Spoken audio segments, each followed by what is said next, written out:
और कराची में NA-245 के ज़िमनी इंतखाब तहरीक-ए-इंसाफ की कामयाबी MQM पाकिस्तान ने हार तस्लीम कर ली है। वसीम अख्तर कहते हैं कि 5 लाख में से सिर्फ 25,000 के करीब वोट PTI को पड़े। इलेक्शन में हार जीत होती रहती है। उन्होंने PHP के मुस्तफा कमाल और साबिका सीनियर पार्टी रहनुमा फारूक सत्तार पर भी खूब तनकीद की और सियासत छोड़ने का मशवरा दिया। वो कराची में न्यूज़ कॉन्फ्रेंस कर रहे थे।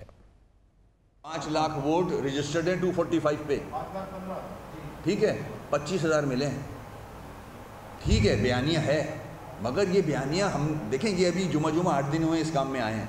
मैंने इनको बहुत पहले समझाया था इमरान खान साहब को कि ये आपका काम है नहीं, अभी आपको SHO ने मोबाइल में फेंका नहीं है, अब पता चल रहा है। इलेक्शन में हार जीत होती है, बहुत सारी जमातें जो कैंडिडेट्स हैं वो हारे हैं।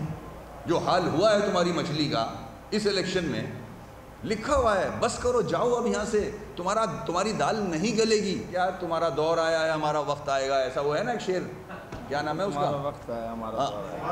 हाँ, वो भी इस लाइन में लग गए हैं। ताले को भी चाहिए कि अब ताला को चाबी लगा के समंदर में फेंके, आराम से बैठे ज़िंदगी काटे।